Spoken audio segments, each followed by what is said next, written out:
yaitu mengikuti Nabi di dalam hidup dan cara berbicaranya dan juga kelakuan Nabi. Bagaimana Nabi Muhammad SAW bermuamalah dan bersosialisasi dengan orang-orang di sekitarnya. Itu yang pertama, al-ittiba.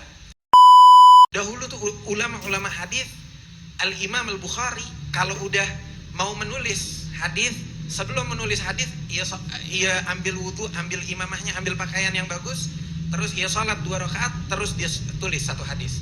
Terus setelah itu apa? Dia tutup dengan sholat 2 rakaat.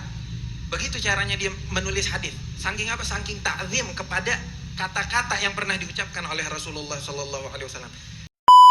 Islam itu tidak terdiri kecuali terhadap 2 hal, yang mana cinta dan iman.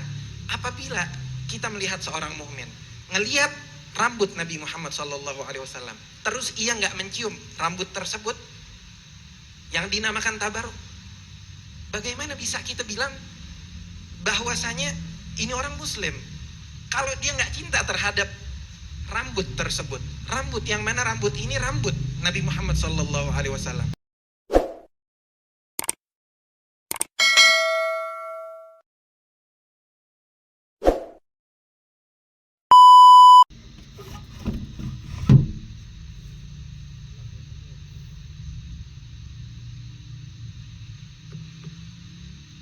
Bismillahirrahmanirrahim. Alhamdulillah wassalatu wassalamu ala Rasulillah Sayyidina Muhammad ibn Abdillah. Saudara dan teman-teman kawan-kawan sekalian, tanpa panjang dan lebar, yang saya ingin katakan, yang saya ingin sampaikan adalah kata-kata yang diucapkan oleh Nabi besar Muhammad SAW, yang mana Nabi bersabda, la yu'minu ahadukum hatta akuna ahabbu ilaihi min nafsihi wa waladihi. Sesungguhnya, wahai para manusia, Nabi Muhammad mengatakan, tidaklah kalian beriman kecuali aku, Nabi Muhammad, menjadi yang tercinta di hati kita lebih daripada keluarga kita, lebih daripada anak-anak kita. Maka pengupasan dari hadis tersebut yang ingin saya sampaikan, bahwasanya Al-Imam Syekh Muhammad Said Ramadhan Al-Buti mengatakan bahwasanya Islam, keislaman kita terhadap Allah Subhanahu wa Ta'ala, tidak akan Islam itu menjadi nyata kecuali bertumpu pada 2 hal, yaitu keimanan dan kecintaan. Yang pertama, iman kepada Allah Subhanahu wa Ta'ala. Yang kedua, cinta kepada Nabi Muhammad SAW. Maka apa itu cinta? Apa itu cinta dan apa hakikatnya cinta tersebut? Al-Habib Abu Bakar Al-Adni Al-Masyhur mengatakan bahwasanya cinta adalah suatu perasaan, yang mana perasaan tersebut terjadi di dalam hati yang tidak bisa kita lihat ataupun kita rasakan dari luar. Jadi kalau ada orang bilang bahwasanya dia cinta kepada Nabi Muhammad SAW, kita tidak bisa mengetahui cinta tersebut kecuali kita mengetahui apa itu? Alamat-alamat dari cinta tersebut.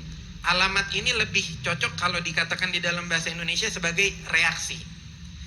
Jadi perasaan cinta tersebut adalah api di dalam hati, yang mana api tersebut membakar hati, mengeluarkan reaksi, yang mana reaksi tersebut terjadi di hadapan kita, terjadi yang reaksi tersebut berjalan di dalam tubuh seseorang, bisa kita lihat reaksi tersebut. Maka reaksi tersebut Al-Habib Abu Bakar Al-Adni Al-Masyhur ia jelaskan kurang lebih ada sekitar 15 alamat dan 15 reaksi, yang kurang lebih semuanya itu berkumpul bermuara kepada 3 hal. Yang pertama adalah al-ittiba. Al-ittiba fil qawli wal af'al wal akhlaq, yaitu mengikuti Nabi di dalam hidup dan cara berbicaranya dan juga kelakuan Nabi. Bagaimana Nabi Muhammad SAW bermuamalah dan bersosialisasi dengan orang-orang di sekitarnya. Itu yang pertama, al-ittiba. Maka Allah Subhanahu wa Ta'ala mengatakan, qul in kuntum tuhibbunallaha fattabi'uni yuhibbukumullah. Ini dalil yang pertama. Allah mengatakan, apabila kalian Allah mengatakan kepada Nabi, ya Rasulullah, ya Muhammad, katakan kepada umatmu, apabila kalian mencintai Allah Subhanahu wa Ta'ala, mencintai Tuhan kalian, maka ikutilah aku, ikutilah Muhammad ibn Abdillah, Nabi kita ikutin Nabi Muhammad. Dari situ kita bisa mendapatkan cinta Allah Subhanahu wa taala. Fattabi'uni yuhibbukumullah. Ketika mana kita mengikuti Nabi Muhammad sallallahu alaihi wasallam, Allah Subhanahu wa taala akan cinta kepada kita. Yang kedua adalah asyauq, rindu kepada Nabi Muhammad sallallahu alaihi wasallam. Rindu kepada Nabi Muhammad sallallahu alaihi wasallam sebagaimana yang dialami oleh Sayyidina Bilal. Sayyidina Bilal suatu saat setelah meninggalnya Nabi Muhammad sallallahu alaihi wasallam, ia tidak bisa tinggal di kota Madinah, maka ia keluar dari kota Madinah. Dikarenakan ia bilang apa? Setiap sesuatu yang saya lihat itu mengingatkan saya kepada Nabi Muhammad. Maka rindu yang ada di dalam hati saya ini membakar hati saya. Maka Sayyidina Bilal keluar dari mana? Dari kota Madinah. Ketika ia kembali ke kota Madinah, sebagaimana yang kita ketahui bahwasanya ia diminta untuk azan oleh Sayyidina Umar, Sayyidina Abu Bakar, Sayyidina Umar, Sayyidina Utsman meminta Bilal untuk azan, ingin mendengar apa? Ingin mendengar azan yang dikumandangkan di zaman Nabi Muhammad sallallahu alaihi wasallam.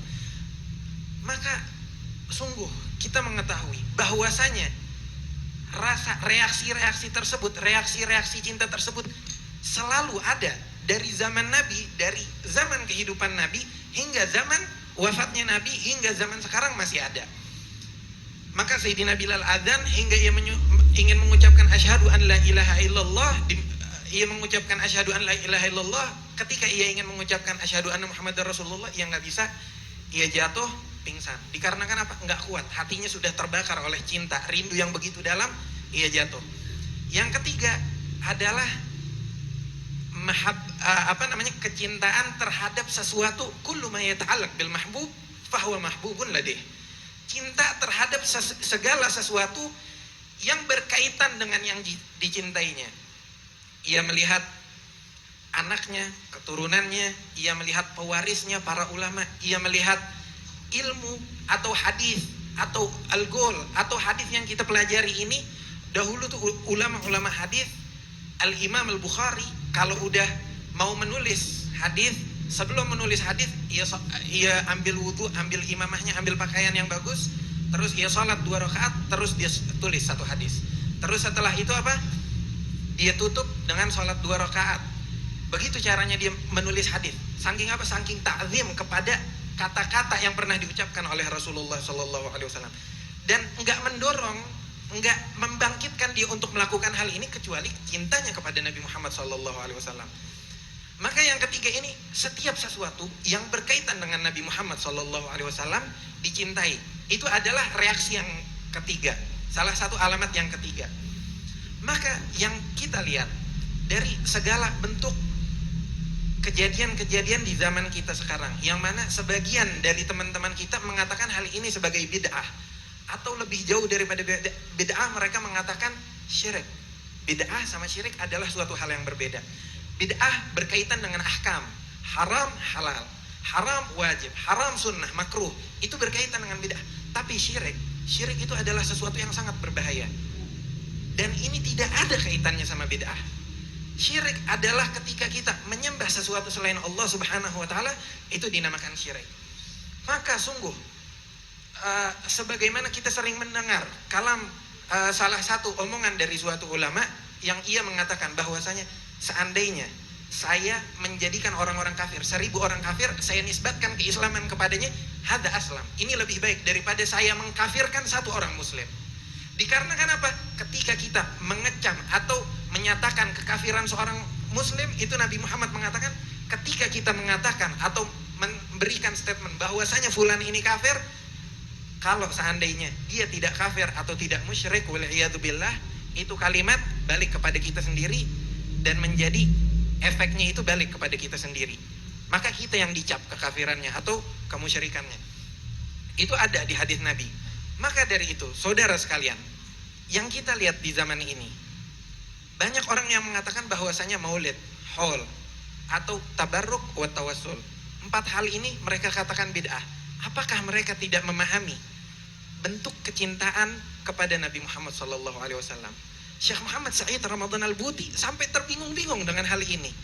At-tabarruk wa tawassul, yang mana ini adalah suatu reaksi yang didorong oleh cinta terhadap Nabi Muhammad SAW. Apakah mungkin bagi seseorang yang yang mengatakan dirinya seorang muslim mukmin, yang mana saya katakan tadi Islam itu tidak terdiri kecuali terhadap dua hal, yang mana cinta dan iman.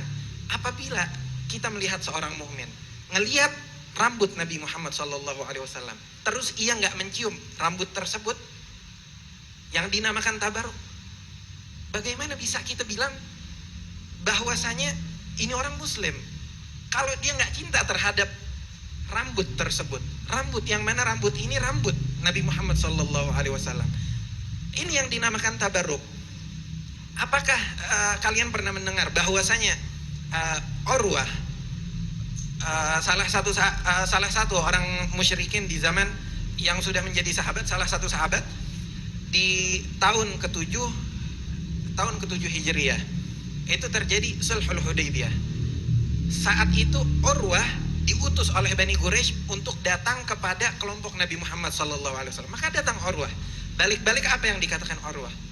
Wallahi, kata Urwah, ana datang ke situ yang ana lihat, mata nakhama Muhammadun illa waqa'at fi kafi ashabih, illa waqa'at fi kafi ihda ashabih. Itu Nabi Muhammad enggak meludah atau membuang ingus kecuali jatuh kepada tangan salah satu sahabatnya. Dan apabila Nabi Muhammad mengatakan sesuatu, semuanya diam, nggak ada yang berani berbicara. Dan apabila Nabi Muhammad SAW duduk di hadapan mereka, itu nggak ada yang berani memandang kepada Nabi Muhammad SAW. Mereka turun pandangannya, nggak ada yang berani melakukan hal tersebut. Wallahi ya jemaah, kata dia, saya sudah datang kepada Gaisar, wafattu ala Gaisar wa Kisra wa Najasyi. Saya datang kepada raja-raja, segala raja-raja yang ada di dunia ini. Wa ma ra'aitu qat wa ma ra'aitu ashabu yu'azzim kama yu'azzimu ashabu Muhammadin Muhammada. Sesungguhnya saya tidak melihat mereka kaum Najasyi, kaum Gaisar atau kaum raja Persia. Saya nggak pernah melihat mereka mengagumi, memuliakan raja-raja mereka sebagaimana kaum Nabi Muhammad SAW memuliakan dan mentakzimkan Nabi besar Muhammad SAW. Ini ar-ruh, as-sir, rahasia yang kita miliki sebagai umat muslimin. Cinta kita kepada Nabi Muhammad SAW. Jangan sampai fitnah-fitnah yang ada di hadapan kita, yang kita lihat hari-hari ini, di akhir-akhir ini, fitnah terhadap sesuatu hal yang mana cinta kepada Nabi Muhammad SAW dibilang bid'ah, dibilang syirik, dibilang haram.